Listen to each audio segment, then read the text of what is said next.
Ladies and gentlemen, welcome to Group Chat. We got some good stuff today, man. We are getting lucky with these social media superstars. Types. Yeah. We had the Dolan twins on, and today we have another superstar. Christian DelGrosso. So Christian is from the OG influencer crowd, the Vine days, which Vine is where a lot of the big stars today were born. David Dobrik, Logan Paul, he's part of that generation.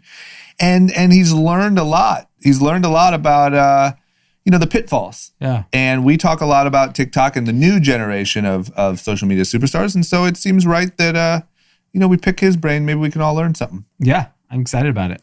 And then, of course, we have a lot to talk about. We got an election coming up. I don't know if you've heard. Some have heard. A lot of people haven't. No idea. What are we running for? It's mayor, I think. And then we had a big death that's very important to the country, and that's a Supreme Court justice that we need to figure out what we're going to do before or after that election. And then just a lot of general topics. We're going to cover a little bit about Nikola. Mm-hmm. May have heard a lot about it over on TikTok. Yes. Hot Bye. And we're up some big Barstool's betting app. Oh. And Amazon has arrived to pedal all over Peloton. This has to make you so happy. Oh, yeah. Okay. We should get a couple for the office. I'm at the price that they're selling them for. We get 3. I might buy 3. You should buy a Peloton's worth of those. Yes. And just say, you know what? Fuck you. Yeah. Okay. And then last but not least, we're also talking about the fact that after all this time, how long has it been now? 9 months. We know even less about how coronavirus has spread. Yes. Because it turns out everything we've heard so far from the CDC was a mistake. It was a oopsie, didn't mean to press send. So that and many more. Let's get into Group Chat. Cash. Ladies and gentlemen, Group Chat. Cash. It's $1 trillion. Hot. All right. And here we go. So listen, one thing that we do here on Group Chat is we talk a lot of shit. We have a lot of fun. Yep. We have a lot of strong opinions. But we also hear from experts. Yep. It's just what we do. Yeah. Whether it's people in nightlife, like Brian told, doctors, all sorts of different experts. We bring you the experts. One thing that we talk a lot about on this podcast is TikTok. We talk about everything going on with the hype house, everything going on with the youth. Yeah. And I like to think we talk about it with sort of a more adult lens. What are these kids really up to? We're like the outside looking in. Yeah, but we're also we're protective. Hey, what's your future? Who's scamming you there? Who's in charge of this house? Yes. Why is there all this cheating and sex happening? Yeah, a lot of sex.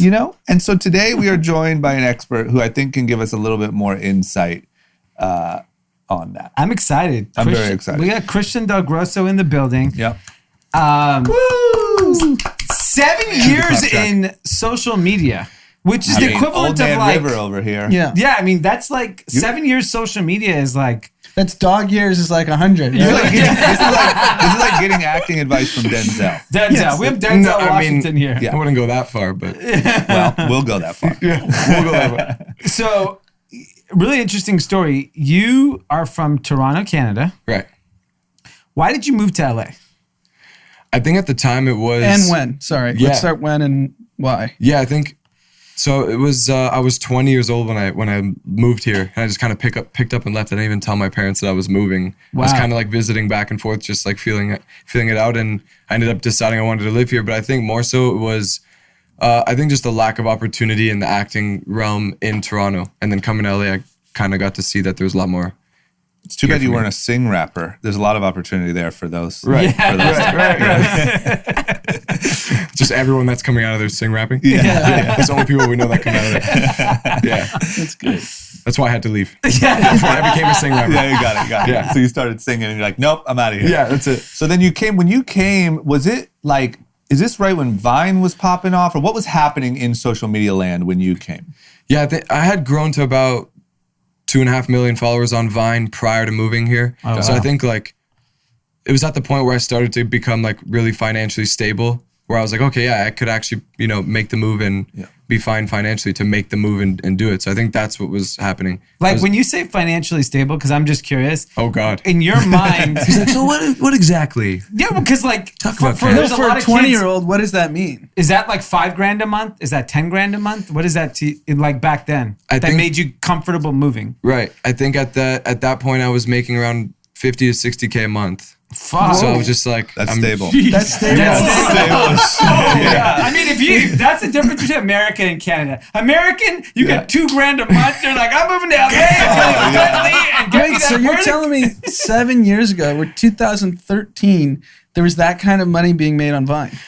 Definitely, yeah. That was like when the Fortune 500 companies started, testing the waters and seeing what, and their budgets were pretty good at the time too. I mean, it's been getting better over the last 7 years, but even back then, their budgets were pretty high for a branded campaign. Wow. Yeah. And Vine back then was mainly comedy, right? Like. Right. Yeah. Initially, it was supposed to be a stop motion app, I believe. Yeah. It was supposed to be like this very artistic app. Yeah. And then we just came and fucked it all up. Just like, I'm gonna throw cheese on your face. Yeah, exactly. So true. Yeah. And I always ask this question because I'm fascinated by it now is, what did your parents think? Like, not only is their kid making $50K a month off of his cell phone, like making funny videos, but now you're leaving to go to LA. I'm guessing you didn't really know anyone except for maybe your Vine friends. Right. It was a shit show because I basically came out of high school and went right into acting. I was like, I want to be an actor. My parents were like, great.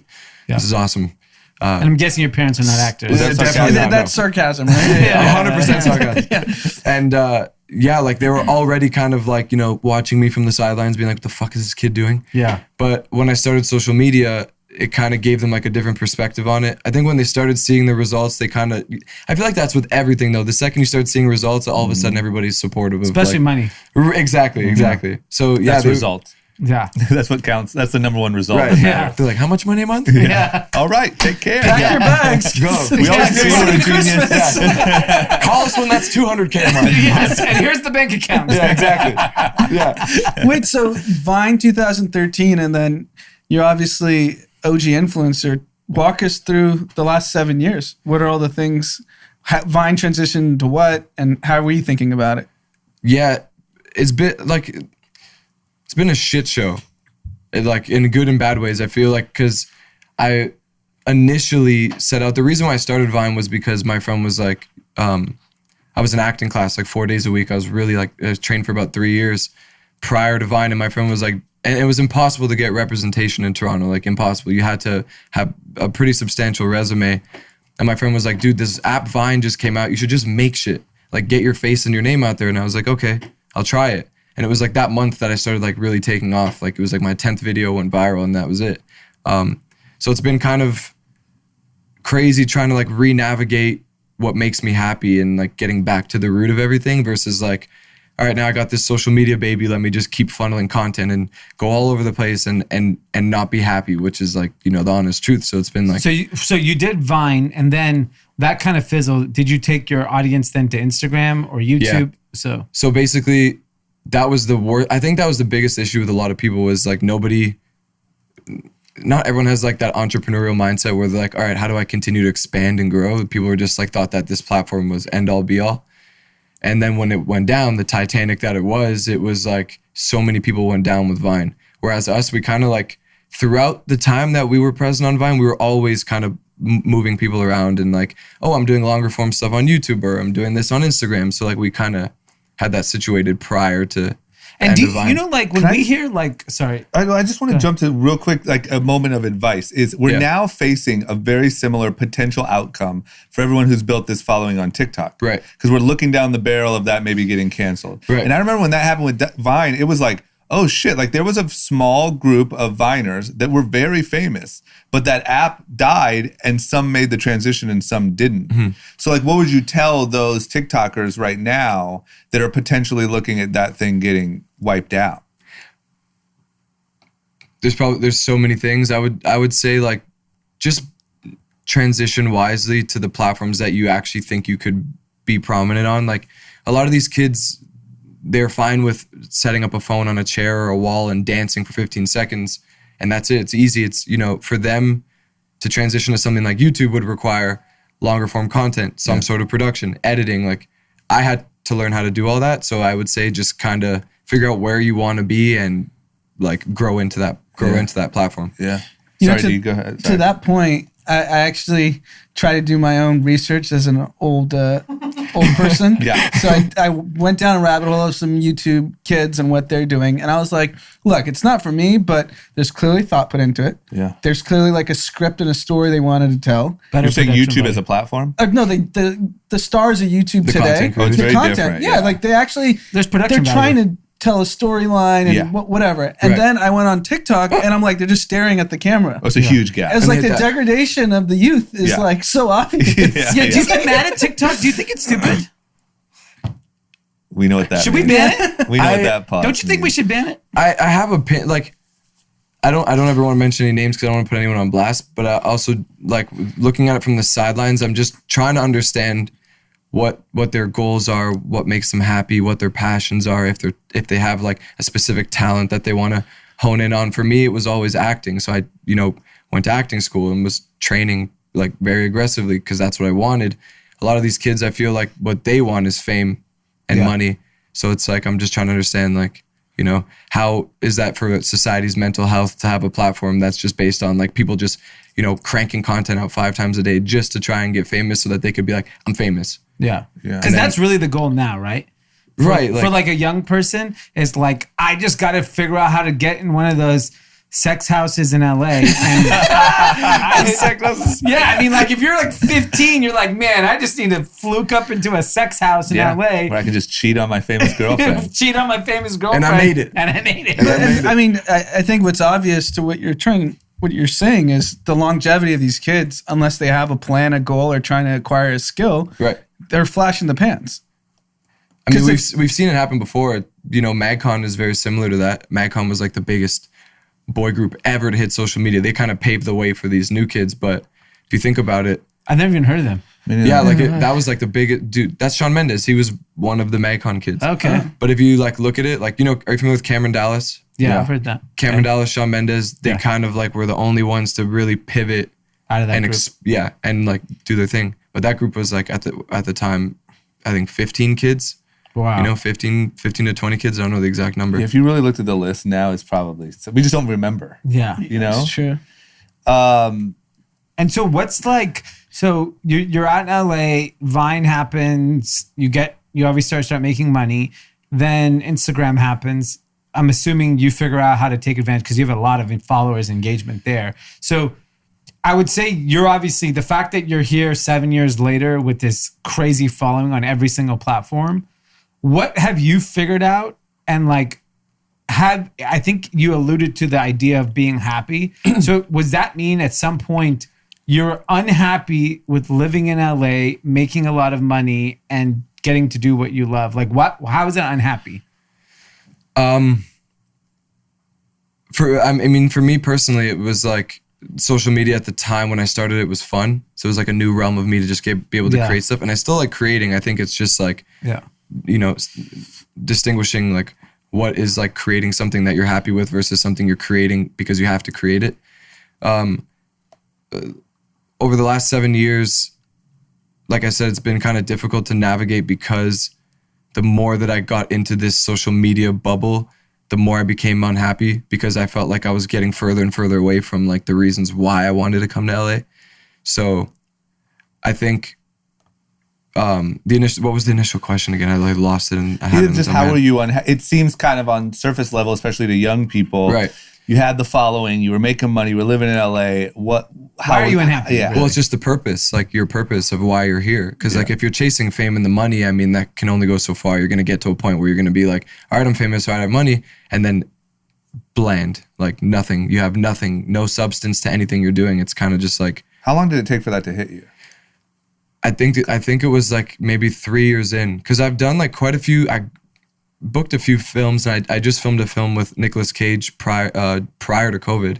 Wow. But it was when I started getting on the bigger sets and doing those movies that I really was like, this is where I'm happy. Like having like zero, like there was nothing, I had no remorse or anything towards me being on set and working as an actor. But when you put me in like the creative process of making a social, like a content for social media, I'm always like hitting these things where I'm like, it set me back.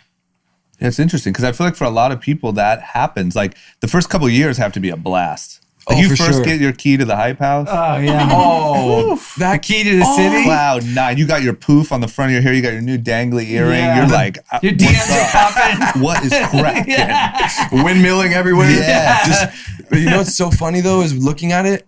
I did all that shit. Yeah. Like it's funny how it works in cycles. Like these kids are going to like Saddle Ranch and Boa Steakhouse now. It's like I was the first 3 years I was out here, I was out there at Boa Steakhouse every night getting the filet mignon. You know what I mean? Boa Steakhouse. I'm telling you, bro, that's like a stamp an influencer like made it. Like you get the filet mignon at Boa. I'll tell you, it is, the difference is that when we were growing up, like when I started going to clubs, the crew that was out, which would be the equivalent of the hype house today, was Leonardo DiCaprio, Tobey Maguire, Paris Hilton, Kevin Connolly, Paris Hilton, Lindsay Lohan, like a young Kim Kardashian. Yeah, like that crew. So legends. Nicole Richie.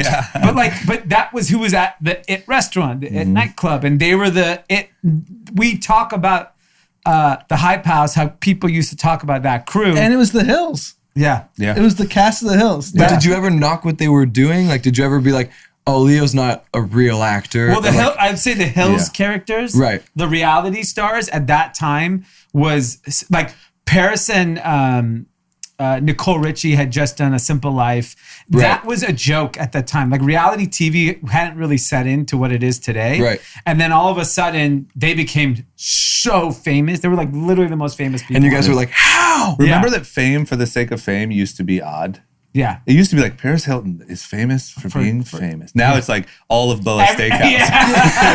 Even the employees there are just like making TikToks in the back. Totally. I didn't know Why is it Boa? I didn't know Boa was the rite of passage. They've done some sort of good job. It is. Yeah. It is it's not Mastros. It's not. Is there somebody there? Is there a marketing guy there that taps into that world really well? No, I mean, it was kind of, we just got introduced to Boa. Like when I moved here, like a couple of friends I met in LA were like, I got to take you to this restaurant.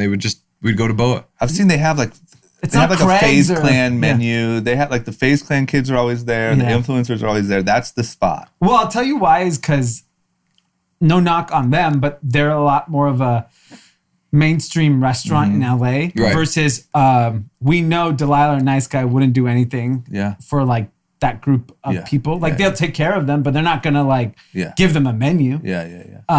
Or Craig's or Medeo's, which are like institutions. Or institutions in LA, I don't think they're going to roll out the red carpet for any talent, frankly. Yeah, I think you're right. I think, but Boa found a niche, man, where if you're at Boa with your filet mignon, it's like, oh, I see you. And they're documenting this on social media. Absolutely. Yeah. Well, I mean, I'll just say I've had a couple phone calls with like the TikTok kid and stuff. They're always at Boa. They're always FaceTiming from fucking Boa. Like, yo, we're at Boa. What's going on? Is my package on the way? We used to be big Boa goers. I mean, loved it. John has had multiple birthdays at Boa. You're that guy. Dee had a standing res at Boa for a whole summer. Yeah, I did have a standing. He's like, yo, if you want to find me at 9 p.m., I'll be at Boa. Tuesday nights Boa was my thing. Yeah. That was like 10 years ago. So are you still influencing or are you transitioned full to acting? I've kind of just had to pick my battles now. It's like, where am I investing the majority of my time? Because I could, there's just at the end of last year, for about a year and a half, I was uploading 2 videos a day to YouTube every single day, like did not miss a day. And then on top of that, Instagram content, Facebook content, like it's putting out maybe like 50, 60, like around 70 videos a month across platforms. So now I'm just like, that's a burnout. Right. That's the problem with social media is you feel like you have to do that level of content, right? Or else you're irrelevant. Right. I mean, and also people demand it. Yeah. Like I was uploading daily, and then my subscribers were like, post more. And I'm like, how? How much more do you want to watch? But what if you didn't? I actually was not following Travis Scott till recently. He doesn't ever really post. But they're different because they put out music. He's like legendary. It's fine. When you're like a vlogger or a whatever, if you don't post every day, you see your followings, you stop getting served in the right algorithm. You stop being on trending. Think about Travis Scott. I mean, is famous for putting out music. Yeah. Not famous for content. So because think about how many people listen to his song every day, right? Yeah, that's true. They're not waiting on a vlog to see him. Yeah. So, but that's the way that the system works. Is if you don't you're constantly outrunning like this falling thing, Yeah. and you just fall into like you're just not growing anymore. Yeah. Yeah. I get it. Because somebody else is doing it. Someone over there in the Yeah, hype house the young version, like the 16-year-old version of you, Right. has is 7 posting videos 14 a day. videos a day. He's Right, live streaming literally. his whole day. Yeah. Yeah, some of these TikTok kids, I don't know how many times they post a day. Mind you, it doesn't take that much to, like I said, prop up a phone and dance. You can do that 30 times Yeah. a day. So, for me, it's like on TikTok, I'm like, to upload like 3-4 times a week is stressful to even come up with ideas to be able to film. That Totally. would be good for TikTok. Here's a question too. Like, do you think that this career choice, not acting, but influencing, is just something that is by nature short-lived and you only have so long? Like, is there anything other than like you fluke into your David Dobrik and you're, the biggest just printing money and the biggest celebrity that we have now? Right. It's just something that everyone should look at as a short, like, oh, I did my little stint as an influencer and then quickly start thinking about what's next, or? Yeah, definitely. I mean, I feel like it's a solid medium, but it's not the means to an end. Like, I think it's a good platform to be able to catapult you into the things that you want to do. If you're talented in those areas, right? Like, you shouldn't become an influencer and then decide, I want to be an actor now. If you're not actually passionate about it, that's just, I mean, you have to be passionate about the things you're doing. You have to love what you're doing for it to really, come to fruition. But yeah, it's definitely short-lived. Like, how many people are making content daily now? Yeah. And and if you think about it, like, back then, between anyone that had 10 million subscribers and 1 million, there was like far and few in between. Now it's like, how many people have 1 million? How many people have 500,000? Yeah, every day I meet someone who has millions of followers. I've never heard of them. Never heard of them. And they can't make $1. Yeah, You know what I literally. mean? Like, And there are all so many broke. people now with 1 million followers, and I'm not even making fun of them, but like, you can't sell a product. Yeah. You don't have a thing. And I so mean, I don't talk about it, but I help with merch for a lot of really famous people, and I'm shocked when I see how many people can't sell merch. It's crazy. Yeah. I think that comes too from like just the experience. I've worked with pretty much like every Fortune 500 company. So now like my resume of work and like they pay attention. It's a very small industry in terms of like the advertising space. Yeah. Like they know who's doing like, And who converts? who's doing Yeah. like the real advertising on social media. So do you have a crew that you were creating content with? Or was it you're riding solo and you did your own thing? Initially from Toronto, I was by myself completely. And that's kind of why I started coming to LA, because I was like, how many times am I gonna have my mom hold a phone to, get a shot of me doing something, Yeah. So when I started coming to LA, that's when I started like linking with everybody and we started hanging out and filming. And Who was like your original crew in 1600 LA? Vine, man. That's I wish there was a proper documentary about 1600 Vine. Yeah. yeah, You live there, right? yeah. Like King yeah, Batch? my entire, like pretty much the first massive chunk of my stint in LA was 1600. And think about that. In 2000, what is that, 14? Right, yeah. You had to live at 1600 Vine. Now you get to live in a fucking mansion. Way better. That's the new model. Well, because Sway people house, are hype house, dumping this house. money. I don't know who's dumping money into those kids, but Yeah. like, We've got questions too. yeah, you know? Are the Yeah. kids even making any money, or is there some manager that's just robbing them blind? I think the only, dude, that's the biggest. Are you familiar with Jaden Hostler? No. He's one of the TikTok boys. I met pretty much all of them early on before they really started getting the ball rolling. Mm-hmm. And Jaden, I really believed in. He's got an amazing voice. Like when I met him, because I was just kind of curious, picking their brains. Like, what do you guys like? Yeah. Like, do you have passions? Like, is there something you love, like you want to do? They're like, what's that mean? Yeah. I'm a savage. Yeah, Well, let me tell you. am nothing. I'm bougie, I'm ratchet. yeah. But Jaden, like, he's like, I would love to make music. Like and he had a crazy voice. I was like, dude, let's get you in the studio. Yeah. So I wrote and like helped produce his first big track, and it's got like 40 million plays now. Oh my God. So Wow. like, I was really keen on just like, all right, out of this big group of people, who is the Shawn Mendes? Who is like, You could be like a life coach for influencers. You could Yeah. be like, listen, That'd be a whole you new little business. fuckers. I know you got this stuff going, but let's find what's your passion. Let's figure Right. that out. Yeah. right. You could start a business there. I also think he could like start the management company. It's like, when I always didn't understand what like sports agents. Mm-hmm. Why not, if I was a player that, did really well and I still wanted to be attached to the sport, if I became the agent, most players I'd rather go to the player that was an agent because every dumb shit I'm about to do. Right. I'd rather go get, Emmett Smith to be my agent because I know Emmett Smith went through everything. So it's like, when I think about like, obviously you're interested in acting, so you're going to pursue that. Yeah. But I feel like there's such a huge opportunity because there are thousands of kids entering BOA every single week that are looking to be you. Yeah. Entering Like, BOA. Yeah, I mean, you should open your office in that You building. should. What is There's it, a private 9,000 room in the Sunset? back of. Oh yeah, 9,000. Yeah, and just open office and say, hey, once you're finished with BOA, come upstairs. Let me tell you what's going on. Bring me a filet and we'll sit down and talk. Yeah. That's the hazing.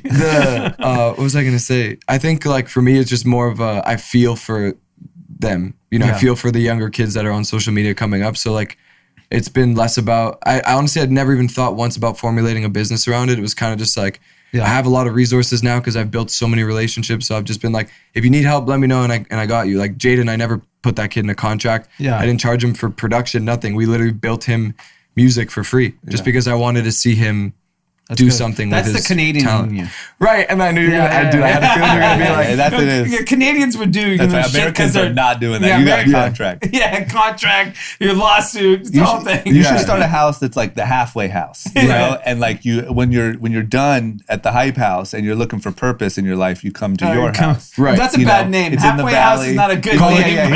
Maybe Call I'll it call it Canada. that. Yeah. It's similar to like AA. Put the phone down for 2 hours. Yeah. We'll Let's, talk about let's have purpose. conversations. Yes, you come out of here with a career. Here's Yeah. a book. because do you think they have any of that? Sit down. What? Do you think they have any of that balance in their lives right now? I mean, No it's just way. kind of like too BOA fast. TikTok. Boa TikTok check. Boa TikTok check. And I think a lot of their parents are like, well, fuck it. I don't understand it. They're like, you know what? I like BOA too. Yeah, I like BOA. they're- I the see a lot parents of are out parents there. are there too. The parents are eating that tableside Caesar every night. Just, Yeah. That's a beautiful Caesar. It's beautiful. The So parents are just like, let me have one of those. Throw in Right. some cheese fries. Yeah. Okay. Well, let me ask you this: what is because I feel like we love to bash things. I have a question. Go. I would love to bash things. So I have a question.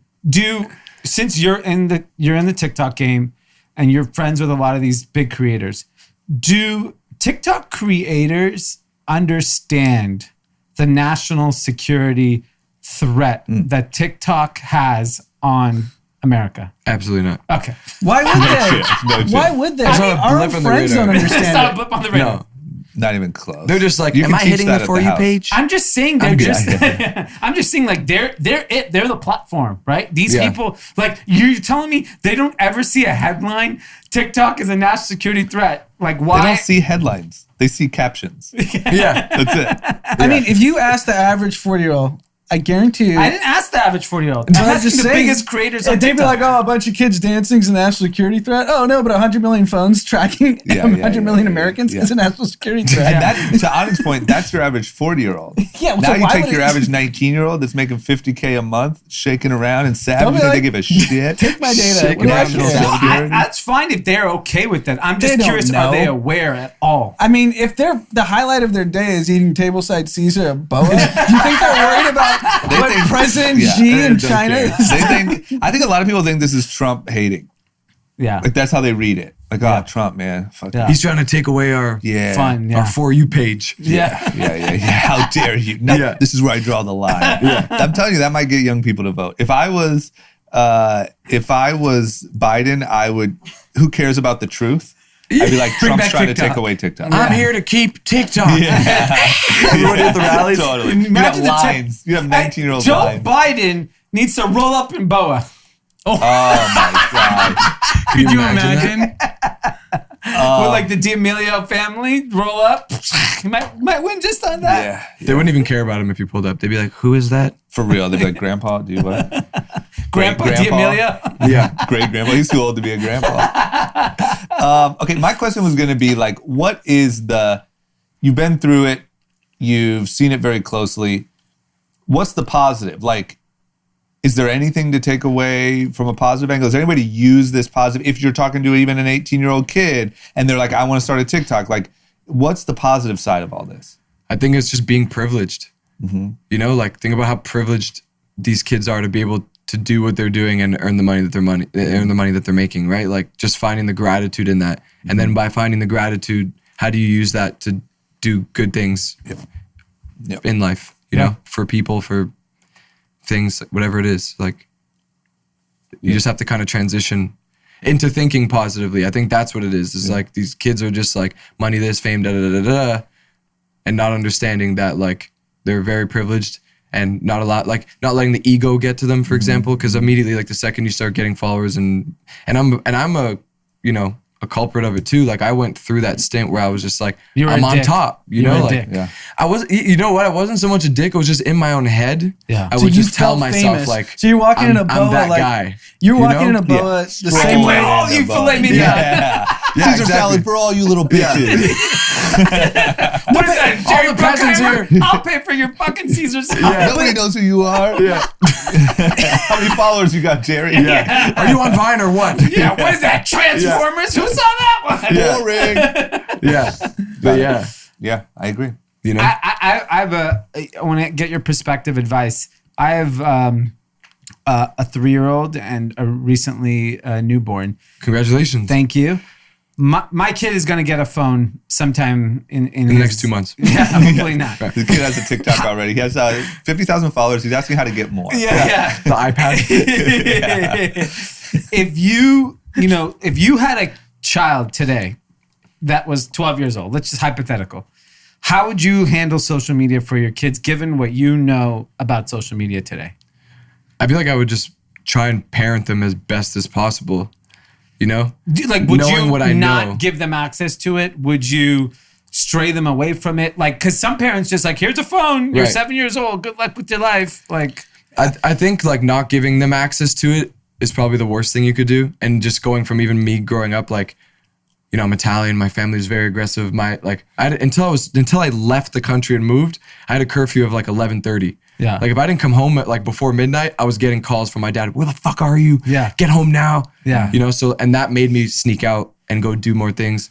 I think like for my child having social media, I would let them, you know, navigate it as they will, but also like give them insight and talk to them about like why certain things are good and why this is bad and like why you shouldn't praise this and, you know, like I just think that there's no guidance right now and a lot of these kids are just kind of free roam and they don't know what's lost. Frankly, parents are lost. Well, I think the way to think about it is the genie's out of the bottle. It's not going back in. If you don't teach them to learn to live with it, they're going to get access to it and then they're going to live with it the wrong way. right. Yeah. Right. That's the tough part, right? Because that historically never works. Like trying to shelter. No.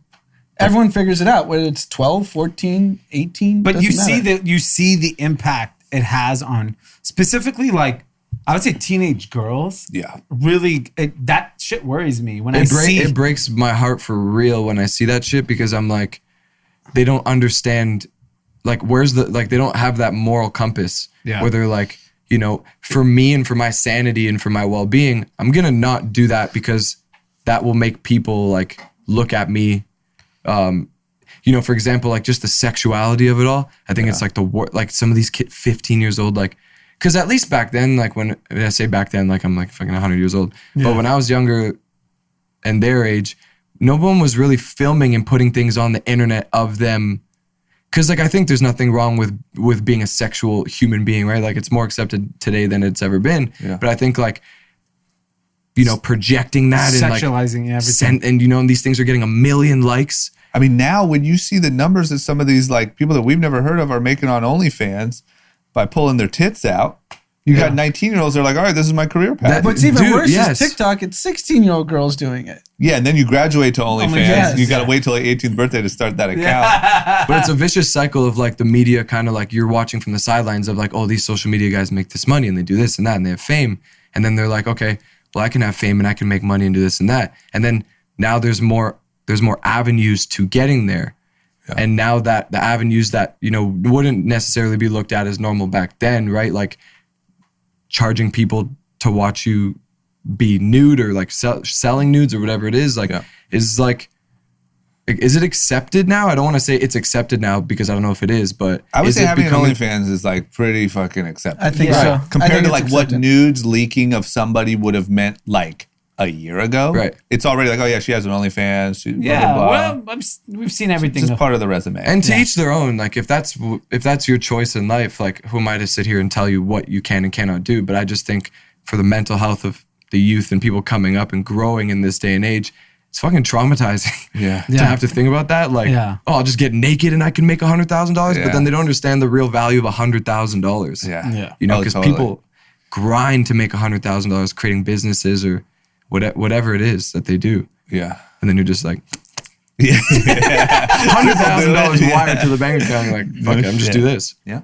What's just a last question for me. Yeah. What's the hottest trend on TikTok that I should be, dancing to, song, The worst person to ask.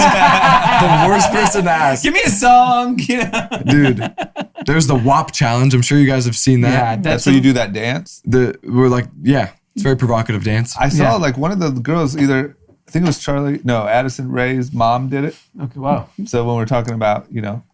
Addison Rae's mom did it? Yep. Wow. Yep. And she got really into it. Wow. Really? Yeah. How old's the mom? Hey. Like 39? Yeah, I mean, the mom's Luckily, the young. mom is 27. And the dad's just watching it get tens of millions of views from the sidelines. Like, Yeah, we're going at to Boa Boa. tonight. Steaks Boa, on me steaks. tonight. we'll get the table side, Caesar. Yeah. I feel like they come and go so quick, these challenges. Yeah. Okay. Yeah. Anand, anything else? Last question is, of the people that were popping 7 years ago, what percent are completely irrelevant versus what have either stayed relevant or transitioned to something that keep them relevant?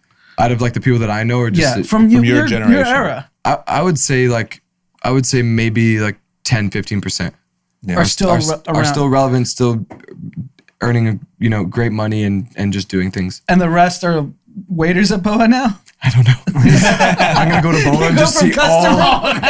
And keep in mind, he's from the generation of Jake Logan Paul, David Dobrik, Yeah. Amanda Cerny. I feel like all the Do you know big... who's lasted? Daystorm. Are you friends with him? Yeah, Daystorm's great. He's, I think, older than me. I don't know how long he's been on social media for. It's 'Cause- like decades. Yeah.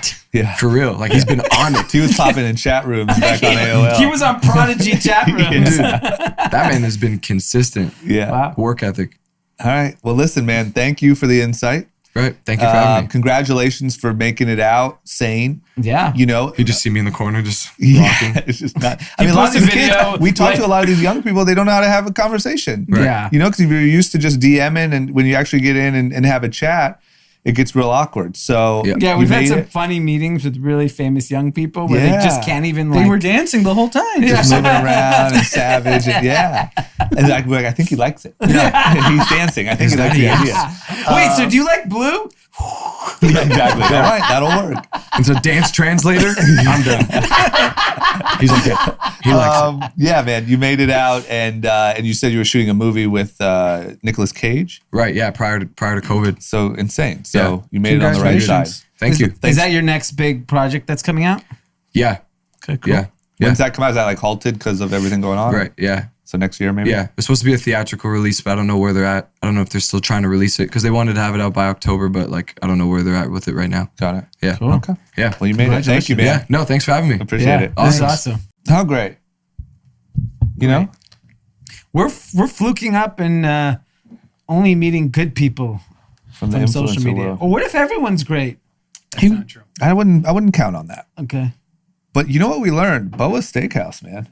That's the biggest takeaway. There's a That was social media crazy. marketing team over there that we might, they Yeah. might have something to learn from. Are they discounting Gotta be. Talker? Like, is there, Maybe a TikTok? certain follower 2 million threshold, followers? 2 million to get 10%, 5 Boa's million, not cheap. 20. I will do some No. investigative journalism. But it Why was do you go there? expensive.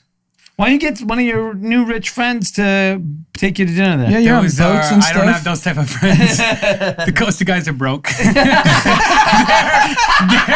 they're in a startup, barely paying themselves. Yeah, I don't Okay. really. Well, that's a maybe if marketing you were expense. nice to group chat listeners who probably have money, you Well- get invited to a Boa dinner. Yeah, if you Right. stop shining them when they see you out at the sports bar, and you're like, get out of my face. Yeah. Oh, another one? Get Royce back here; he'll take me. Beat it, fanboy. Royce has had some good days in the stock market. Yeah. So yeah, maybe he'll take you. Well, to hey, Tim's doing well. Yeah, maybe Tim. Tim's up me and $10, so that's Royce like and- It's a Coke? nice Diet Coke. Diet Coke plus with no tip, no tax. There you go. Okay, so that was great. Great insight. And I feel like he could do TED Talks on Yeah. the transformation Yeah. of social media. yeah. He could probably consult for Fortune 100 companies on what actually works from Oh, a yeah. brand marketing standpoint. I mean, the This- shocking stat was the end where he said only 10 to 15% of the people he Yeah. came up with even matter. you know what anymore. he should do? He should go to Boa. 10 kids walk in here and be like, look to the left of you, look to the right of you. Only one of you motherfuckers Yeah. are going to be here in Yeah. 3 years. And they're just like, oh, Welcome to Boa. What can I get you? What would you like for an appetizer? Yeah, I agree, man. Anyway, good stuff, good angle that he has, like with finding the purpose. And like, I feel like this is literally like that documentary Broke for athletes. Like the topic of athletes after success is a pretty big topic. Yeah. There's something here.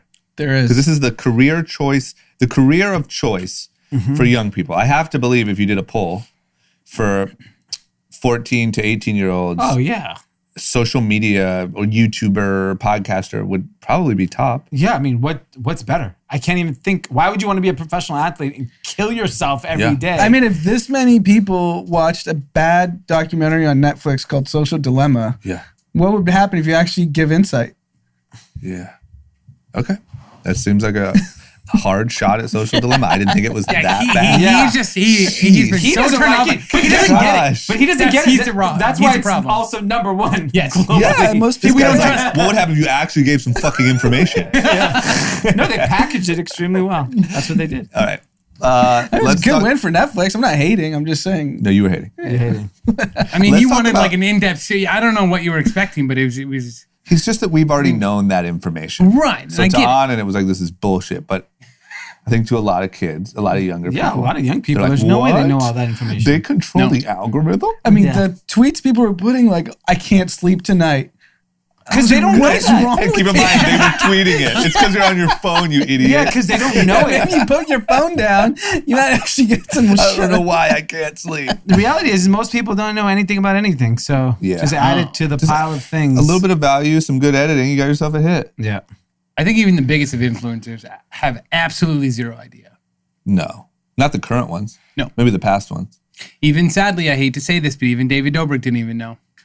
Oh, did he post about it? He talked on his podcast and he's like, I don't get what's the big deal with TikTok. David I don't get the Dobrik's threat. success has been attributed to understanding algorithms. You're telling me he doesn't understand? He No, doesn't he doesn't understand understand the threat of having 100 Oh, million in China. cellular With data TikTok. plans. No one said he's smart. No, I'm not. I know. I'm just saying. That's your hero, though, Pete. I know, right. You're going to let him say that? Yeah. Well, he mean- has his opinions that are freedom of speech. Freedom of speech. Got it. You're real, And he also- real Yeah. American, real He also patriot. signs my check. Yeah, exactly. Whenever you So take that's, over, that's it's big a freedom of check. speech. Fuck David. Okay, we got to talk about news. Yeah. What's this? I just saw the other day, yesterday. So the CDC, the biggest thing was that airborne droplets is how corona gets spread. Yep. Like the biggest. So like, sorry, we were wrong about the touching door handles. We were wrong about blah, blah, blah. But then there's been some sort of like edit to that. Yeah, they said they mistakenly put that information out. So you're telling me the information about droplets and airborne transmission, they are now saying, oops, Yes. we oops. published a draft. Yeah. It was literally like they made it, like the CDC. This is the problem with institutions like the CDC. There's a percent of the population that doesn't believe anything the government says. They think everything is conspiracy, everything is fake. And then there are people that actually trust and believe in government and what established institutions have the best interest for the American people.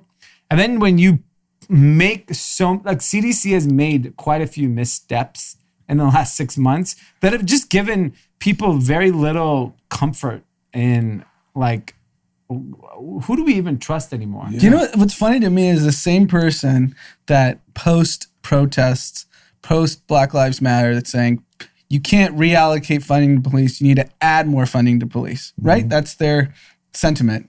Keep order, law and order. Police needs more money. That crowd. That crowd also wants to defund the CDC Yeah. in the middle of a pandemic.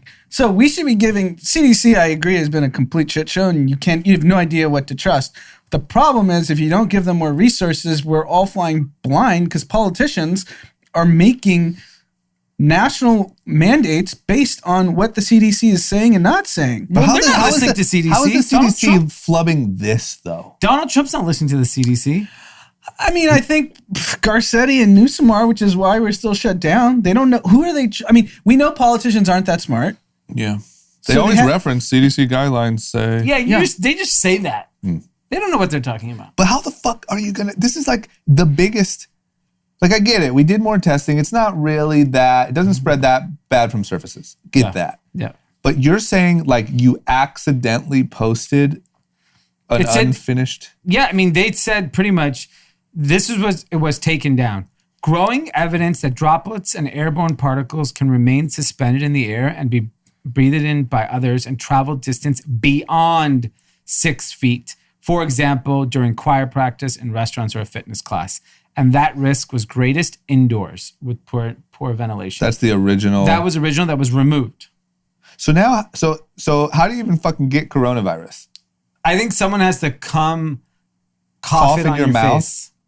So you're telling me 200,000 people, no, that's just deaths. Yeah. Millions of people are just coughing in each other's face. I think like if you in a normal setting in life, people are on top of each other, right? Yeah. In indoor settings. And I think that's probably how it originally spread. And we also know that like we're now learning there's different viral loads, there's different, the potency of it. And I don't know. But I'll tell you, CDC definitely doesn't know either. Yeah, so there's nothing. So I'm on the same page. Nobody knows. That's the problem. I'd rather them come out and say, you know what? We actually don't know yet. Yeah. Everyone sit the fuck down, wear a mask, and give us another few more months to do some more studies and come back to But can you imagine the anti-mask crowd if you say you're not sure that a mask helps? No, but I'm saying the best thing we can do right now is wear a mask because we know at least we are protecting people that way. And then we'll come out with proper guidelines. Because right now, there is no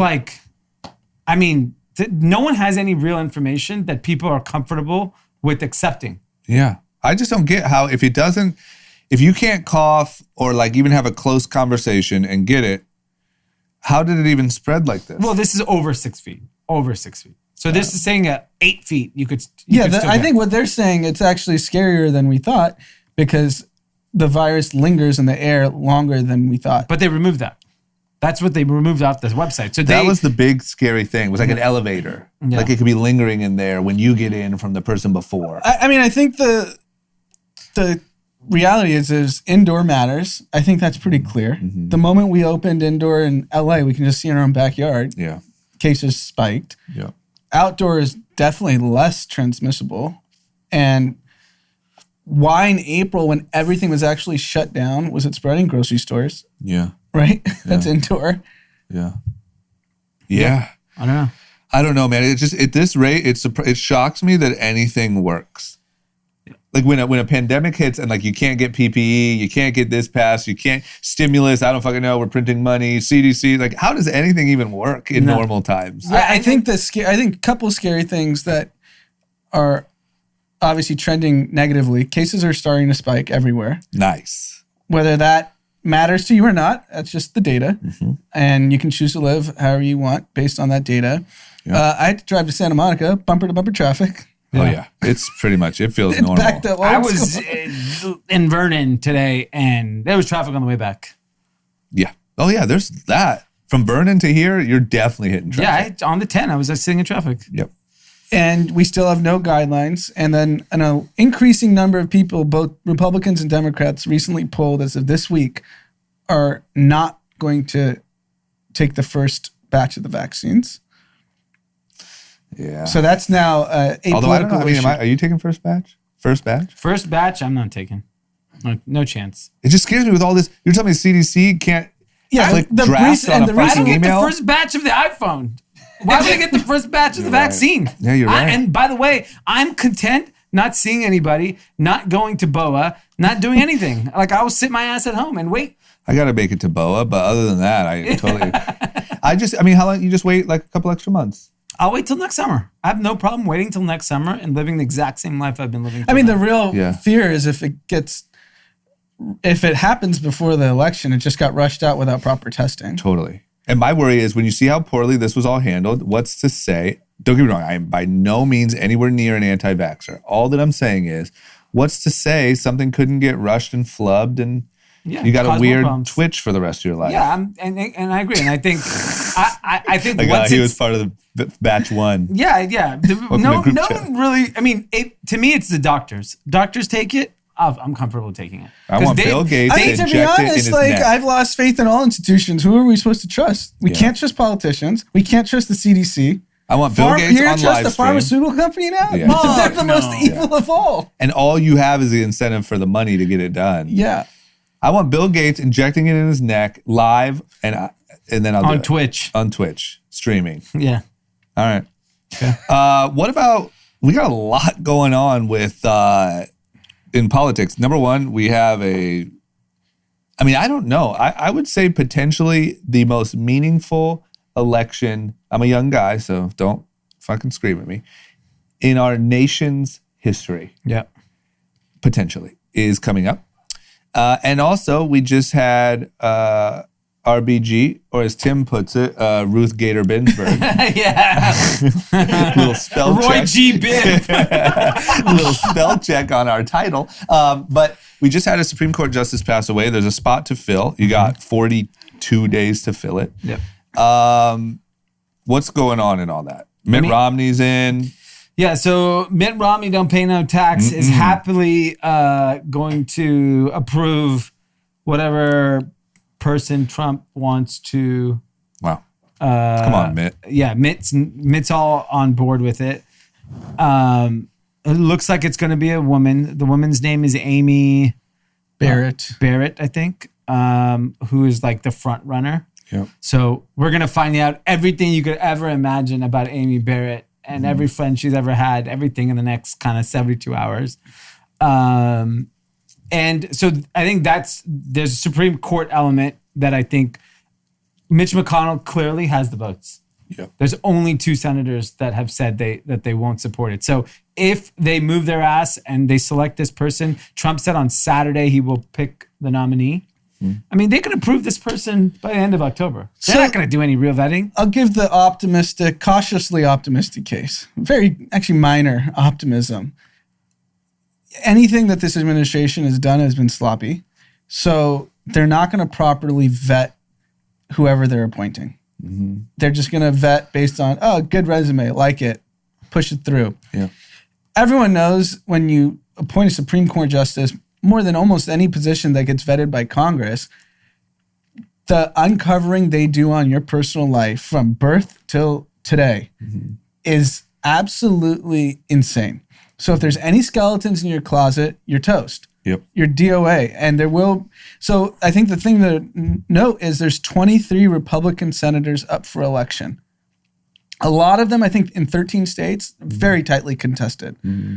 So if you're Republican fighting for your life in whatever state you're running in, and this nomination starts to seem a little fishy, you could lose your race just to back Trump. Mm-hmm. So at some point, everyone's selfish, right? So if a Republican senator that unnamed, we don't know who that person could potentially be, sees that their race may be at stake because they're backing a judge that majority of the country is like, no, we're not with it, they're going to flip. So we have 2 senators, 50. So this is how it works. There's 53 senators that are Republican right now. Mm-hmm.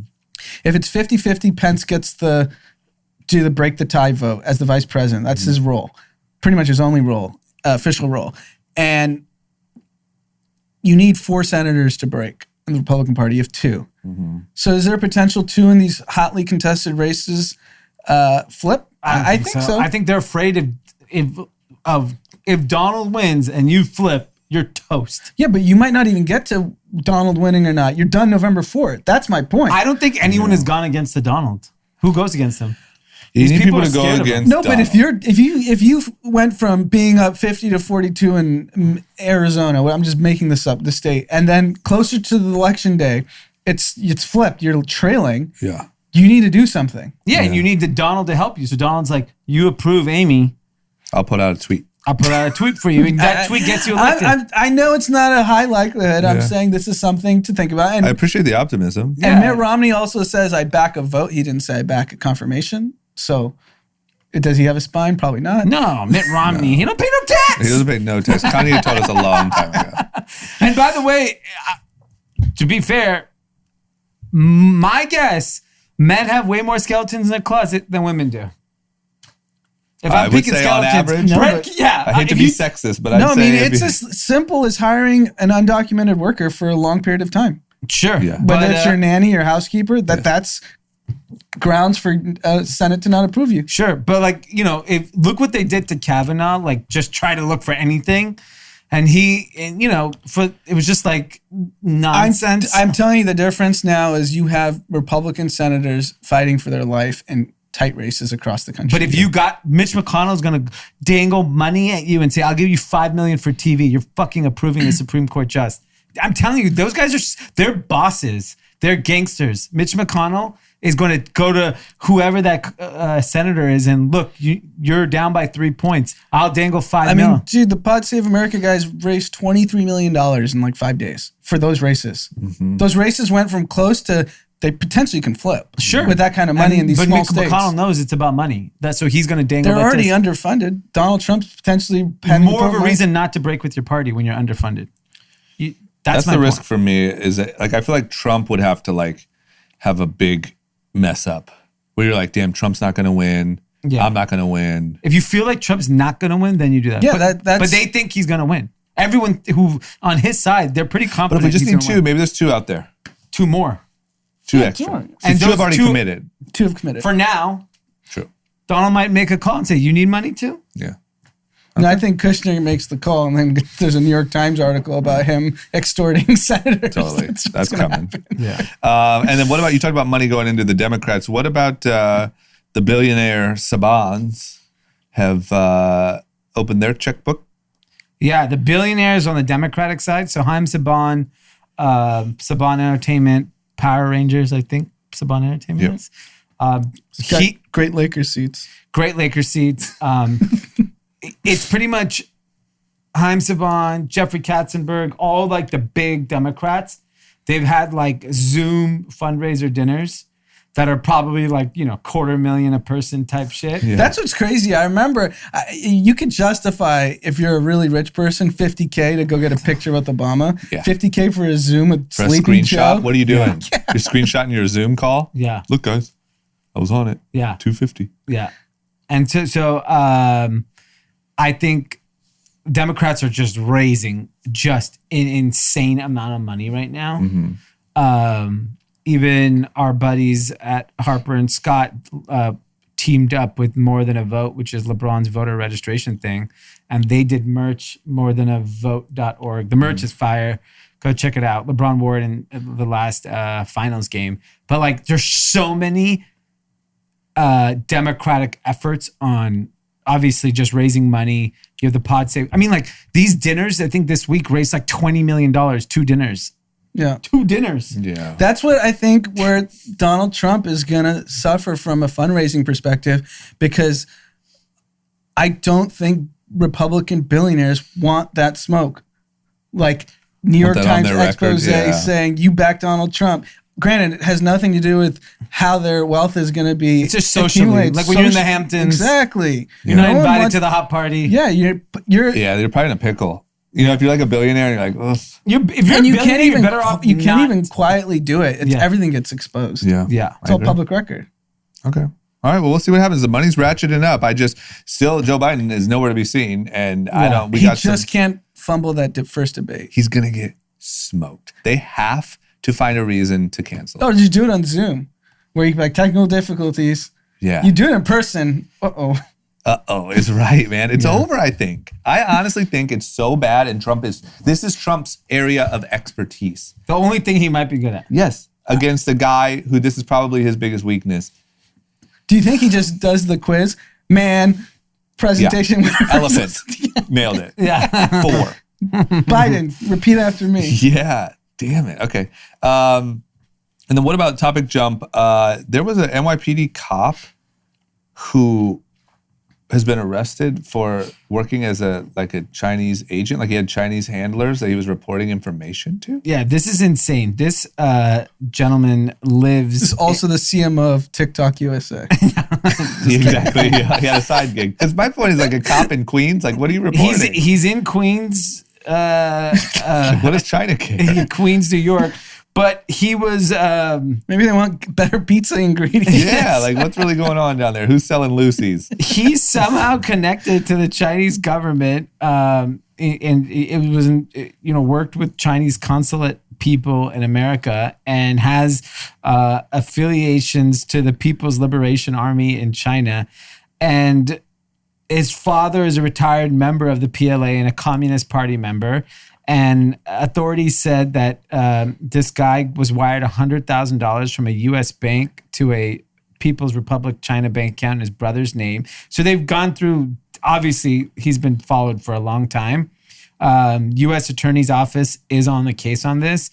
So this is like a lot of things we're talking about, that there's this incredible amount of tension between America and China. When you see this, which most of America is not going to see this article, they're not going to pay attention to it. But I don't know what this guy was up to. Yeah. But it still sounds scary. No, well, actually, what it Scary. tells me is just how deeply the Chinese government has penetrated our society. Yeah. From the Queen's cop to Google, Amazon, Facebook, Microsoft, Apple. A cop in Queens? Like, what are you doing? No, I just think that's the extent. I agree. No, I Extent think of you're espionage. dead right. What I'm saying is, like, you care about that little of a detail? Well, I mean, the Chinese are very detail oriented. It's New Their York's- algorithm is better than anything any American tech company's created. Yeah. Yeah. I'll tell you, the only thing I have faith in is that I'm sure we got a couple cops at the Shanghai Police Department also. For sure. that Yeah. we're also. Absolutely. Yeah. We're directing traffic over in Shanghai, too. Next time I'm in Shanghai, I'll be like, I know where you're from, Yeah, buddy. yeah. Queens, right? Yeah. They Oh swap. yeah, no, it's both ways. It's, Yeah. I mean, it's China. who's We better. have plenty of American people. The difference is, I think, what happens in China when you get caught, you just disappear. They never expose you. Well, yeah. You just get thrown in a The public Camp. is not aware. Now, in this case, like, we see this because information is freely flowing. You're like scared. Like, they're just infiltrated They're in American here. Yeah. government. Especially cops. You know, with everything going on with the divisiveness of cops, like, what are you doing? Yeah. Because there's an argument for, like, you're just stirring up.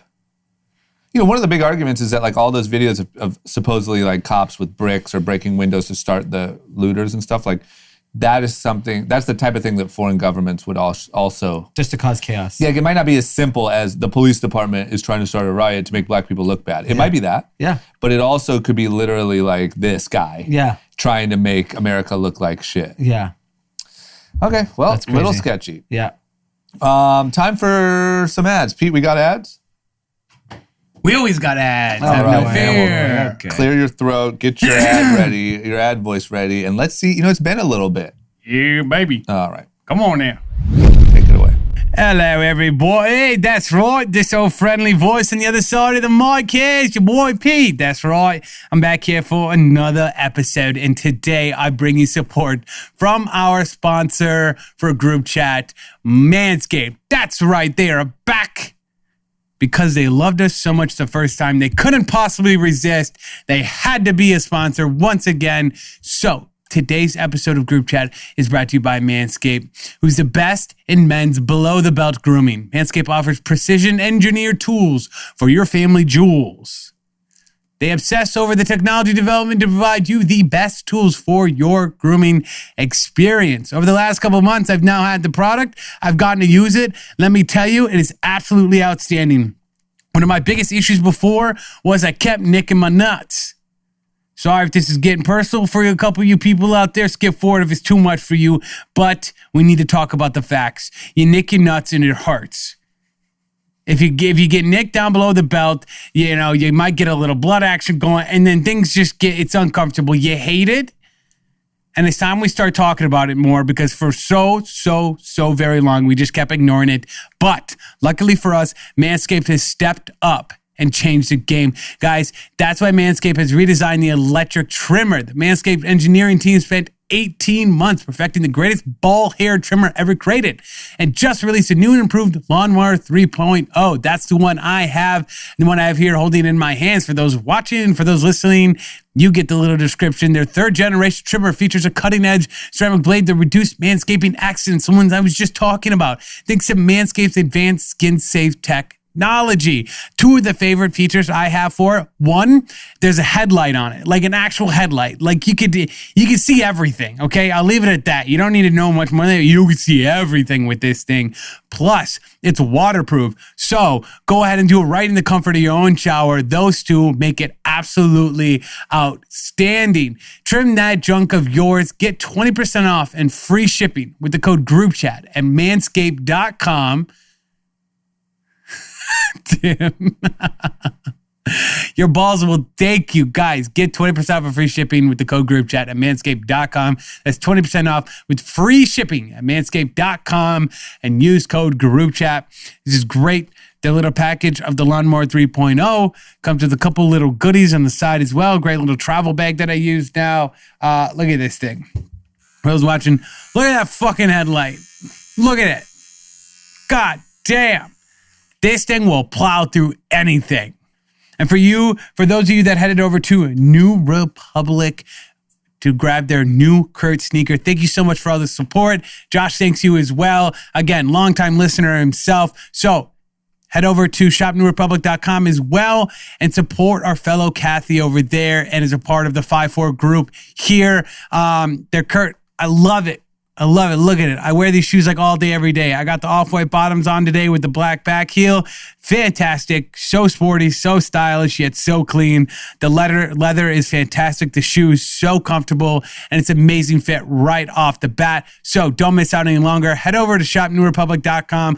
Luckily for you people that have listened to me before, if you're a Menlo Club member, always remember you get 25% off and free shipping as a Menlo Club member. So go grab those shoes now. If you're not a Menlo Club member, you better hurry up and join. I got a promo code for you, D2020. D2020 will get you $15 off your first package. And then you can too get the 25% off for free shipping at shopnewrepublic.com and everything else we have here at the mentalhouse.com. So that's all there. That's all I have for today's sponsors. Thank you so much for everybody that supports.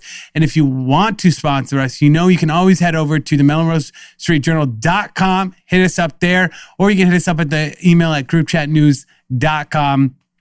We're there as well if you know anybody that wants to advertise or wants to promote on here. And lastly, real quick, a shout out to one of our Twitter. We had a winner over on Twitter for a contest we ran, and he asked me to do a shout out, and I more than graciously will, of course, shout you out as a loyal Kathy and somebody who started their own business. Ethan Rode and his girlfriend have a business called Around the Wrist, and they sell handmade Apple Watch scarf bands designed for ladies in a more upstyle, modern way to wear an Apple Watch. So go ahead and support another Kathy as well. Thank you so much for all the support across all of our socials. We're always doing giveaways and other things across those, so make sure you go ahead and follow us. I'm always there. We're always pushing cool and fun things, so don't miss out any longer. Take advantage of all these great and amazing deals, and that's it for us. We're going to get you back into the episode. Thank you so much for sticking with me. I love you so very much. This is your boy Pete, and I am officially OUT until Thursday. Peace! And we're back. Next up on our list is, did you give award shows one of your sleeper chills? Yeah. Okay, well, I'm going to call you a bit of a prophet. Yes. Because it turns out that your advice might have been the best advice. Mm-hmm. Because the Emmys were the other night and the ratings were at an all-time low. 5.1 million viewers. I mean, that's like not even a good TikTok. No, that's not even a good TikTok. Just saying, get There's Charli D'Amelio TikToks out in there. there. There's a 10, 20 million, 30 million all views. day. Yeah. And here's the thing. 10 years ago, the Emmys got nearly 20 million viewers. 10 years ago. That's not that long ago. No. It shows you how quickly the fall to irrelevance. What year was that? 10 years ago. Okay, so all it tells me is the Emmys are every day. It's called the Netflix algorithm. Yeah. No, but One the of the idea... top 10 rated shows. There it is. Yeah. No, but the idea of The the number glamour... of people that actually care about the artistic awards. The reason why award shows were big was not because of the creativity. He won cinematography. It was the spectacle. It was the pre-show, the dresses, Sure. the outfits, the jewelry. It was made into a moment by television. The problem is like, for example, someone like me who doesn't get time to watch like any TV, I don't even know that like there is the Emmys are going on because I'm not even watching whatever channel it was on to get advertised that the Emmy was even going on. Plus, you get like, this is what it was to me, is I think Anand is partly right in the sense that they also told you what was hot. Yes. Where now you can hear what's hot from not only the charts on Netflix, from a million probably YouTubers, from your friends on social media. Twitter, Instagram. You just hear people talking about Social Dilemma, and you're going to go watch it. You don't need the Emmys next year to tell you Social Dilemma was good. Also, I think you wanted a little bit of seeing celebrities. What do they wear? What do they blah, blah, blah. You see that every day now more than you could ever want. Yep. I just think the purpose that they serve has been wiped out. What purpose do they really serve It's at this completely antiquated because young people don't give a shit what they have to say about TV shows. No. Maybe people over 50 do. And then over 50, you're split because everyone right-leaning is like, these are a bunch of woke bitches. Yeah, Yeah, we're not gonna watch snowflakes. it, Yeah. I agree. So you're shrinking population every year. And then agree. here we go. Sunday Night Football, which I got to watch the last 10 minutes of.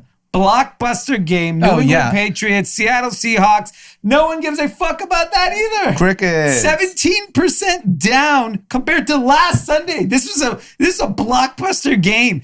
This is the problem. There was like 5 other sports on. Sure. Doesn't matter though. Doesn't matter. In normal times?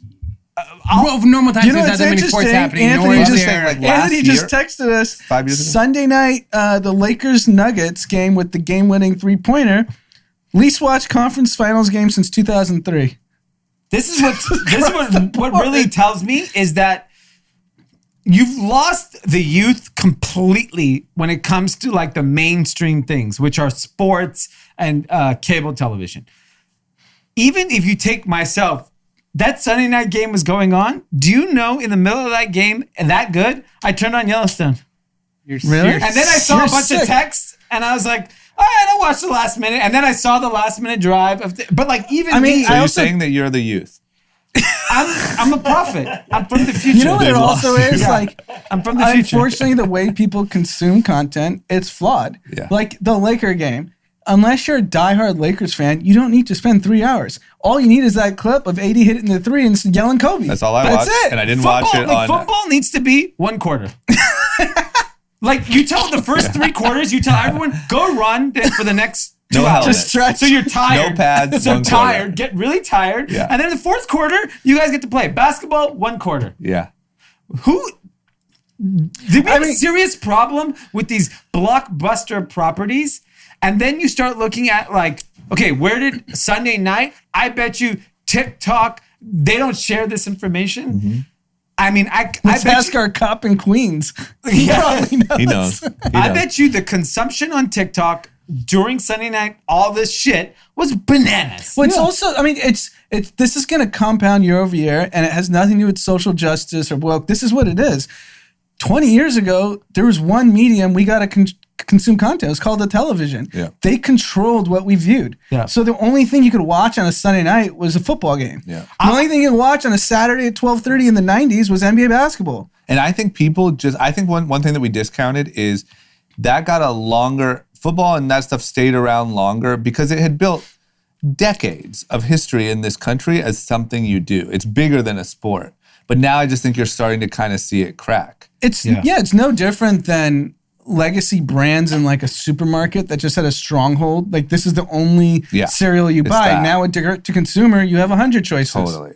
I mean, put things in perspective. 60 Minutes. It was the season premiere debut on Sunday. I didn't even know the show's still on. Me neither. 7.5 million viewers. The Emmys got 5.1. Coach O. Who's Coach on? O was on 60 Minutes that's Sunday. LSU football. They can draw. They can draw crap. Go Tigers. Go Tigers. What else was a big event is one of the biggest gaming streamers, Nick Merckx and FaZe Swag, did a tournament.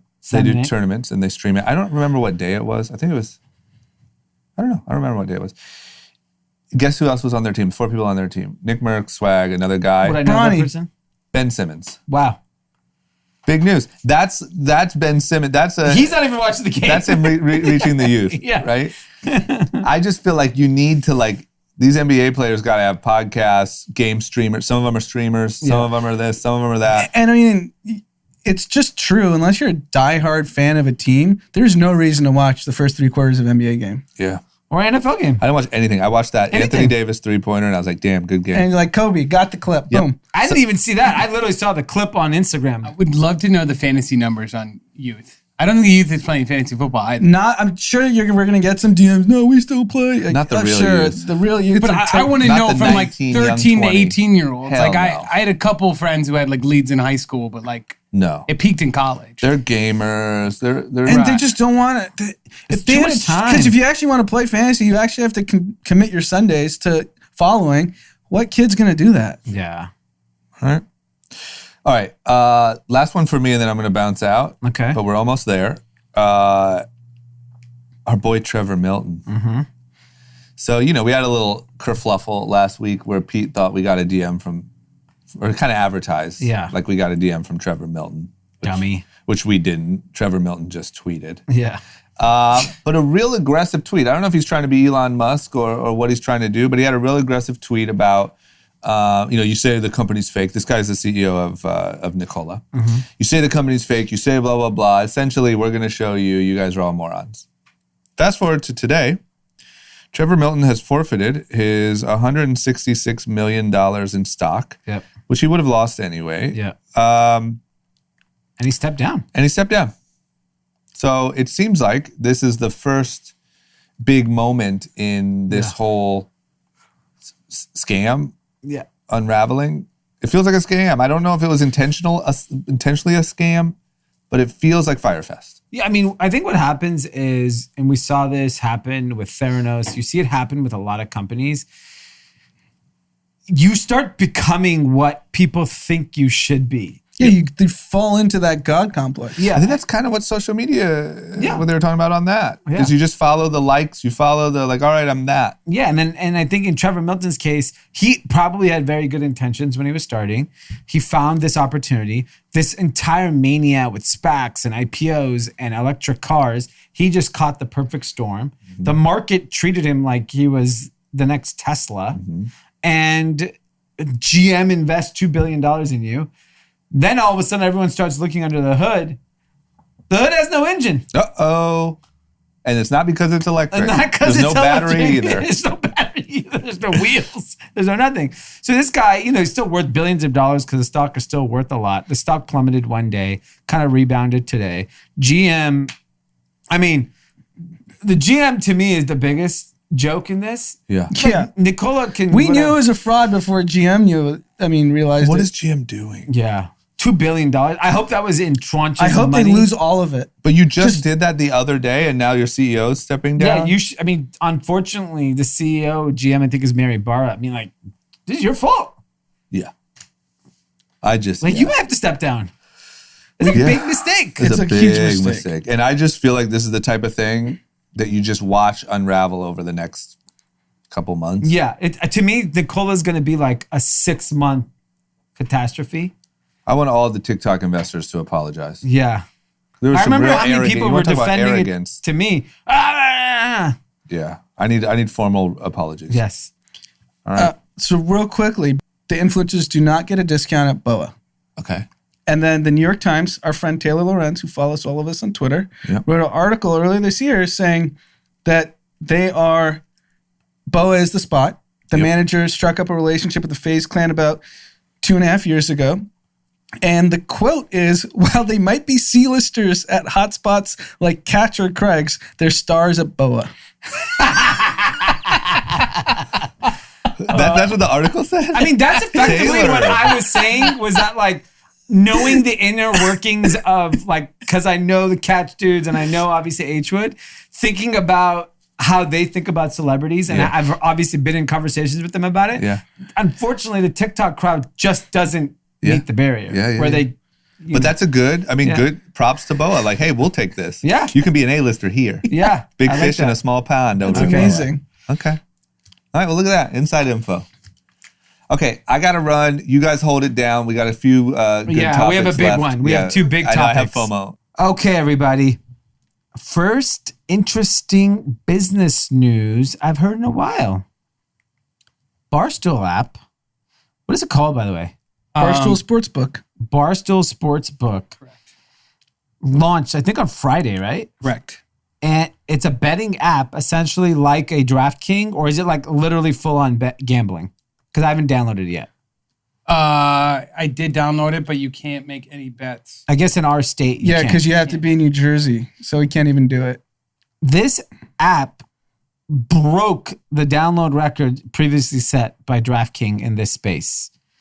I mean, it is becoming apparent to me that two things. One is the power of brand is more and more important today than it's ever been. Oh man, I mean, shit. I don't know if it's going to let me execute it. It's a full-on sportsbook. Yes. Lakers -6.5. I could bet. But I don't know if they'll let me because I'm not. In the You physically have to restricted be in the state. Yeah, but it appears to be like the good old-fashioned way we used to sports bet. So good old fashioned way to sports bet. If it's all the same, why wouldn't you bet on the Barstool app, right? If you're you're one of the many millions of listeners Right. of their podcast. I mean, for so long, DraftKings and everybody else is on their platform advertising to the the day-to-day sports person to get them to come bet, and now to have that audience sitting there Yeah. is amazing. They're going to win. I mean, and we know there's a joke in sports betting, the house always wins. Right. Or in gambling, period. Right. The house never, ever, ever loses. Right. So we know this is 100% money-making scheme. The way Barstool is executing the extensions of a brand is phenomenal. One, I think the biggest lesson to take away is if you have a powerful audience and a brand, you can do whatever the fuck you want. Before, if you go to like a typical Fortune 100 CMO, they'll be like, do we have the permission to do this? Barstool is like, we have the permission to do whatever the fuck we want whenever we want. Exactly. They obviously are entering the liquor space. They're entering physical restaurants. They're going to do casinos. They're probably going to do hotels. They're doing gambling. This is such a powerful brand. Like, people used to think this is ESPN. This is like ESPN meets Caesar's Palace. Meets your frat house. meets LVMH with alcohol. Yes. It's like literally all Yes. of it, right? And this is the tip of the iceberg. Yes. They're just getting started because this guy is not afraid to go into any extension. He doesn't care. He's not afraid of what people think if he does something. Right. And that's what I think makes the brand so powerful. Yeah, it's authentic. Yeah. Everything he does is authentic. When he started day trading, that was authentic. At first, he was like, what the fuck's going on? I'm losing all this money. Stocks only go up. And it's just being himself. And I think that's the trick that Fortune 500 companies don't get, is they're always trying to adapt to the newest trend. Yeah. And there's actually no authenticity in the story they're trying to tell. Yeah. I think Nike does a good job. They're consistent in the story they always tell. But all these other brands are just searching. One day it's Charli D'Amelio. The next day it's Steph Curry. The day after that it's Future. Well, the thing about it is like, they're okay alienating people. Like, there are people on the internet or in America that hate Barstool. And they're okay with that. That's okay. And guess what? If you're a big enough presence anywhere on earth, people are going to hate you. And you just have to accept it. You can't please everybody. He understands that. And he knows he has enough people that like him. I'll tell you how much he has. Penn, who owns only a third of Barstool. A third. That's it. They don't own the whole damn company. Nope. Because that is loosely tied to their financial performance, and Dave Portnoy pushes the stock, like literally pumps it. The Penn is now worth $11 billion. It was literally almost insolvent in March, like almost out of business because of the pandemic closing all the casinos. Yes. I mean, this is insane. I mean, I don't understand why Penn hasn't just given him $1 billion and owned the whole damn thing. The stock would be worth double. Yeah. I mean, if you were to do, like, they do those NPS scores, ESPN versus Barstool, it wouldn't even be close. No, with anything in sports, it's the most valuable property in It's the sports. most valuable media company in sports. Yes.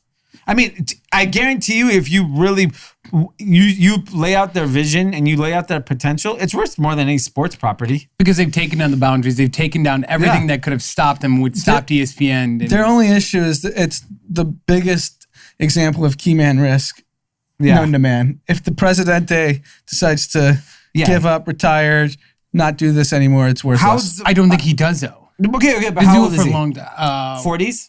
Early 40s? Younger than that, I think. I think he might be late 30s. So let's assume he's 40, just to keep the math simple. Okay. I mean, a 7-year-old Dave Portnoy is not going to translate. 43. 43. Yeah. A 50-year-old Portnoy might not. 50-year-old could, because he's going to look like that. And still, He's going to look like that, but shit, he's going to be a billionaire soon. Yeah. If he decides he wants a family, he's not going to be streaming from 8 a.m. to 6 p.m. every day. I don't know. I've watched a lot of their content. I know he's 20 years strong. Yeah. But no. there's a lot of diminishing, Right, it's true. well, the older you get, you're not as interested as you were 10 years ago. Now he literally has a shot from being worth 100 million to being worth $1 billion. Yeah. That's So going to keep him going. That's Till 10 years. That's next 10 years. So I think once he reaches a peak, sure, but at that point, the entire thing will be so large, I don't think you need him to lead. Yeah, he should start thinking about decentralizing it from himself. Well, I think that's what they're I mean, essentially doing. with he's all not even the this. biggest podcast. The biggest podcast are those two women. The two women, the and Color that's Daddy. part of my take. Yeah. Like Big Cat how relevant is he? It's these two who started this betting app. It's Yeah. because of their betting over the years that has now progressed to this point. Yeah. And that's why the brand works so well. Is they've been doing this for probably almost a decade now of just betting and having betting podcasts. They have like 8 betting podcasts across the entire brand. Like this isn't new. It's not something they picked up yesterday. And I think that's another lesson for people that are building brands. How many years they've been honing in on this. It's the same thing when I think about my businesses. There are brands that we have launched in the last couple of years that I think they're not going to materialize for 5 years, 10 years. And I'm okay with that. Yeah. You have to have the patience to see your brand play out. And they are doing it. And they're, that too many people are expecting everything to be like overnight successes. Yeah. And this is going to be a multi-billion-dollar company because they take their time and they really build the audience. And it seems like the last 5 years, they've tripled and doubled it every single year, where before it was so slow moving. But of course, But just think about it from our perspective. Mm-hmm. We talk about Barstool every single week because they're doing something interesting every single week. There's always in the news. Yeah. Because they've expanded so far. Because I think it's funny how you say that he has haters, but I think he's flipped those haters into fans because they've expanded into so many different categories. Well, I'll tell you that, if you probably talk to a portion of the population, what Barstool represents, they don't like. Because it's that irreverent. I'll be honest. Obviously, I knew how big he was this whole time until he started doing the day trading stuff. I didn't pay attention to what he was doing. Right. But he caught you on something. He caught me. And it doesn't matter. And then now, when I watched him watch the end of the Seahawks-Patriots game clip where he's getting so bummed that Cam got stuffed, and I laughed at that. Yeah. So they get you into their system, and then it's just an endless system of content because they go so deep. Yeah, no, it's incredible. I'm excited for their future. Yeah. Whose future I'm even more excited for? Who do you got, Pete? Real quick, so do you guys know how the whole betting thing works as far as state to state? Like, how long does that process take? Why can you only do it in Pennsylvania? It's only legal in like New Jersey, Pennsylvania, handful of states. Yeah. So it's going to take years. That's why he's moving to Philadelphia. Right, I understand that, but I was just curious on like the growth timeline of. Like, California is going to take the longest. Yeah. My guess, it's going to take 5 to 7 years from now, and all 50 states it'll be legal. And then, but it's not 2 years. Can you imagine if you're the biggest sports betting app in America with 50 states legal? You're talking about on a football Sunday, probably $5 billion. No, it's a multi-$100 billion right now today that's bet off the books. The books. Yeah, like people like what I do. So can you imagine what if Barstool owns sports betting? Yeah, or like is the biggest player in it? That's the only upside case for sports being relevant in 5 years is if betting is just rampant. Like you walk into the stadium, they're like, all right, you got to play some action to come in the game. All right, give me 50 on the Chiefs, give me $20 on Patrick Mahomes scoring 2 touchdowns. Yeah, if they just gamify the whole entire game, you can get someone to watch all 4 quarters. Next play, run or pass. Well, that's definitely what they're introducing to the youth is the whole gamified aspect. He's showing on clips and you're watching it. He's like betting on the first play of the Saints being a pass play, and he's betting. He's like, wins a grand. Because that's the only way you get a young person to give a shit. Because then the young kid's like, oh, I can just bet that and win a grand. Like that's easier than stocks. And by the way, the beautiful thing what they do is they launched the app. Then I think they were live streaming the whole goddamn Sunday, Correct. right? Because that house is now being completely live streamed. So I'm literally sitting there watching football. So if you want to gamble with them, you get to do it. That's fun. Yeah. I love it. It's also funny is like those guys who sit there and watch, those guys are like, they're not losers. They don't fuck. Yeah. Those guys are like, Those guys just literally watch sports all day. Like you like worry Which about guys, those the things with like characters? getting a bunch of men in the house. All his cronies. Yeah, they just do nothing all day. Other than they're all like fat and dumb and just like make content for him. But like that's their audience. But That's now what they they're thrive off of. celebrities. Yeah. So I'm sure they're getting girls now. I don't know. Some of those. Some of those dudes- Are those just his homies from back in the day? No, I mean a lot of them are higher, but they need the dumb guy to show up at the door and make the content because like nobody else can fall to that level. But like Wait, he'll pay them. how But, dumb are we talking? some of these guys are stupid. Like, give me an example. One guy put it in his resume that he was an umpire 2 years ago, and they hired him just because he was fat, and they asked him if he had a fucking nickname, and he said, "Yeah, they call me Glenny Balls." And this guy eats burgers and drinks beers all day, and that's his review, and that's his job. So you pay somebody like that who can't get a job anywhere else $60,000 a year and go make content for me, and they do it just blindly. Yeah. But I mean, that's the system. That's amazing. These guys are stupid. Once you start looking into it, few and far between. It's almost. I mean, not to just delve on this a little too deep, but it's almost similar that was what ESPN missed. It's what all mainstream media missed. Yes. This fringe population is much bigger than we thought. It's the reason why Trump got elected. Well, the yeah, fringe is so much. What people actually care about is Trump got elected because this was the first time someone talked so reckless, and they're like finally identify with someone. Well, yeah, because the way the mainstream media makes you think you have to live and talk and act, like even for myself, who's I'm reckless to a woke person, but I'm still extremely like safe in my words to like the Barstool crowd. Yeah, like I'll push the envelope here and there. Yeah, but like even myself, I am so now in my head, like what comes out of my mouth. 10 years ago, I said whatever the fuck came out of my mouth. I mean, with the exception of First Take on ESPN,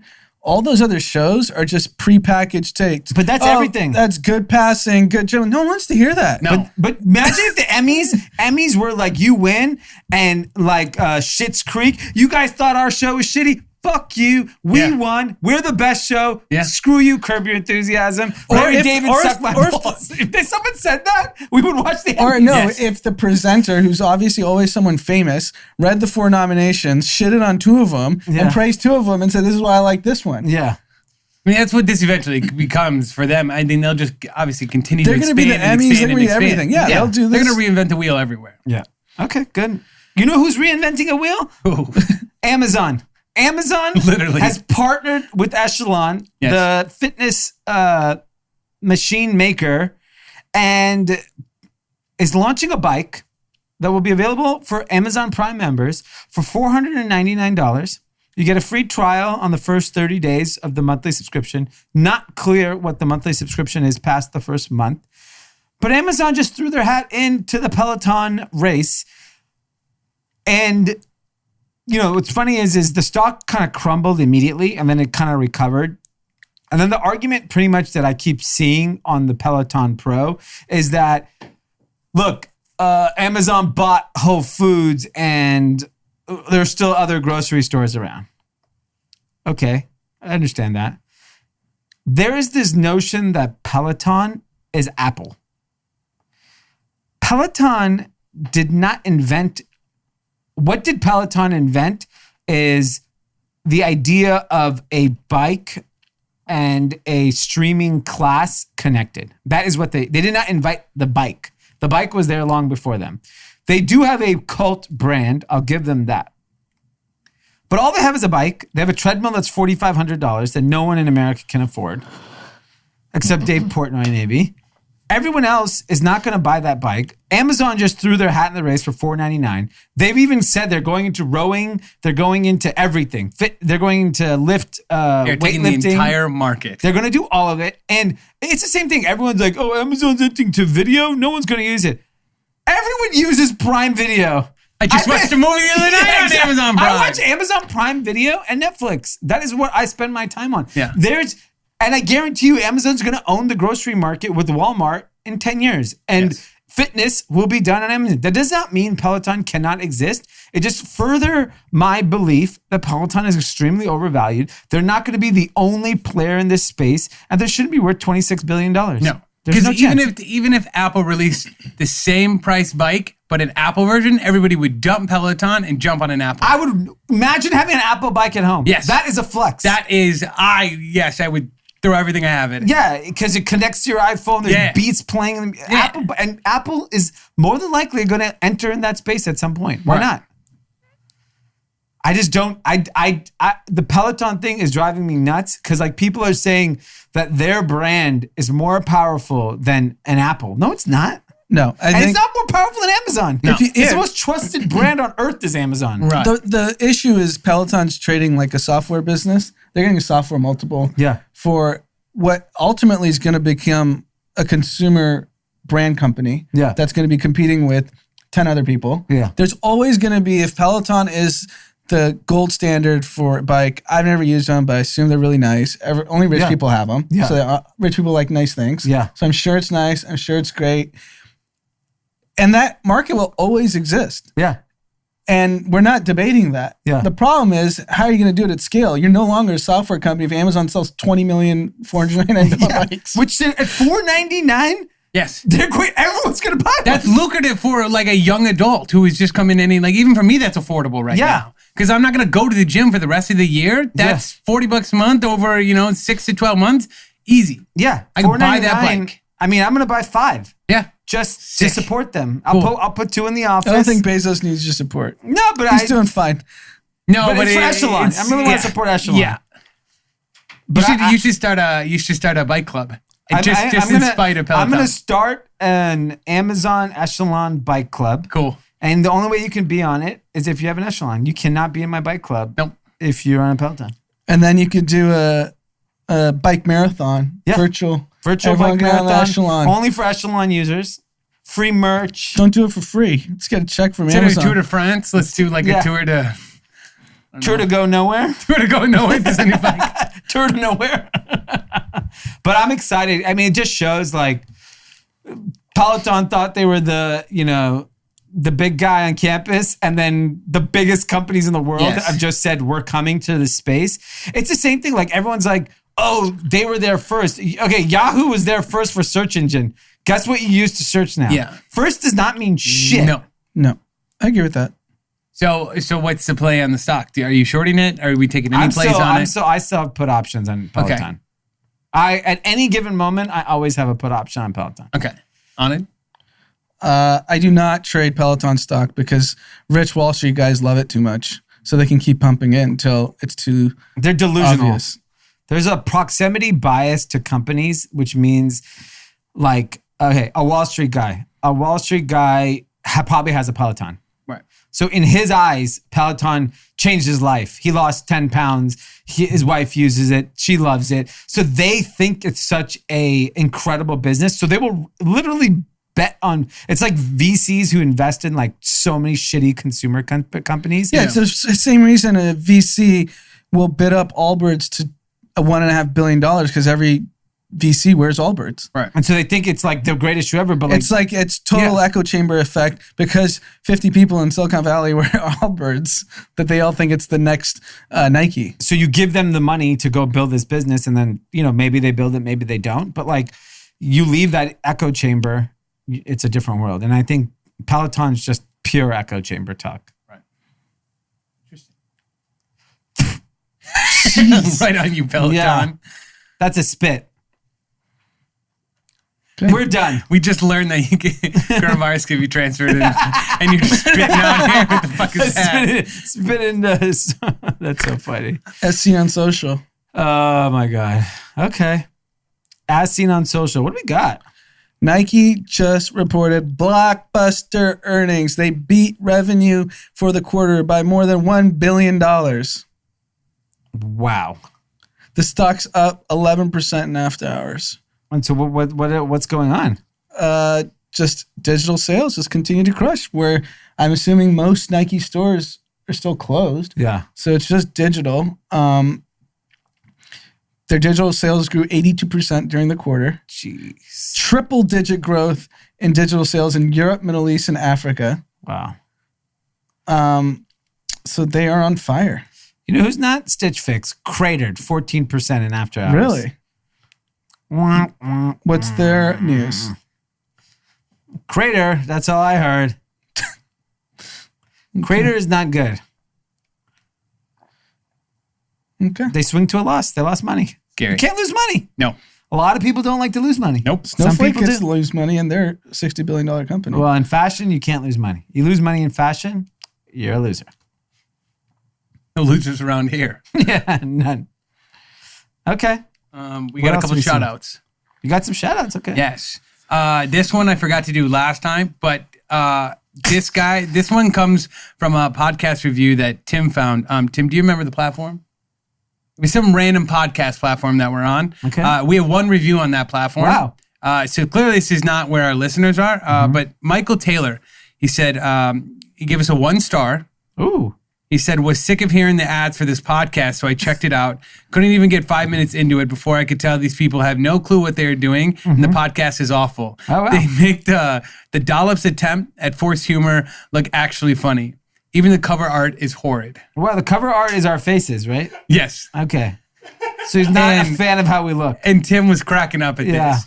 So over Fuck in this, you, Michael Taylor. Fuck you, Michael Taylor. Yeah, you I hope you're still listening. Yeah, because we have piece about of shit. we have like 1,200 reviews over in the App Store that say different. Except Yeah. for that one guy that called us Hollywood wannabe But we're losers. Yeah. still 5 stars, which is not. Yeah. It's not hard. It's not easy to do with when you get over 1,000 reviews. Look at any other podcast. Oh, Tim Tim has- Apple's coming over laughing at us. We're not on that. It's the only review on that platform. What platform is it? It's like Podcaster. It's something It's like some random third party but like podcast. when you app. Google group chat podcast, it's one of the first thing that comes up. It's like 1 star. Oh my god. We need to So get that let's deleted. get that removed. Can we get some SEO on that? We'll figure it out. It just came across our plates this week. And then we have a real shout out from Maxwell Superfly. Okay. He's from Sacramento. And he'd like to first shout out his wife, Morgan, as she's incredibly hardworking badass in a director level position at a very young age. Amazing. Nice. Good for you, Congrats Morgan. to her. Congrats to them. Second, I'd like to shout out Pete. What? He's a real OG Kathy, I must say. God. And you all have to admit, he's way better than Chad. Wow. That sounds like Pete's mom sent that in. I swear. Does Chad's mom still listen? Do we know? We'll find out. Not sure. I don't think Chad listens. We're way too Yeah, center for him. Oh my god. True. That's all I have for shout outs, though. Oh, I have an ad seen on social. Okay. There's an ad that Joe Biden is running. It's just a video of Donald Trump, and he says, I don't know what I'm going to do if he beats me. You'll never hear from me again. And then it says, I'm Joe Biden. I approve this message. And thought Trump it was also was at a rally yesterday saying, you guys can't have him be president, referring to Joe Biden, and says, maybe I'll just write an executive order saying he can't be president. Wow. Tyrannical. So obviously tyrannical. Tyrannosaurus Rex. All right. And anything else, guys? Just go follow us on all of our socials. And if you want to hear our newsletter, Anand's writing it this week. Yeah. So make sure you head over if you aren't already subscribed to our newsletter at melrosestreetjournal.com. Anand's little special feature is coming this week along with all the other information you need to know. Every Monday and Thursday, we're at Group Chat on Twitter, at Group Chat on Triller, at Group Chat Pod on Instagram and TikTok. Behind Closed Doors every Wednesday. You Yep. can find us on Twitch at Group Chat Pod as well. Good. Okay, great. I think that's everything. So we'll see you Thursday night, Friday. Right? Yeah, whenever you listen. Whenever you listen. We don't even know when we release anymore. Okay. All right, guys. See you later.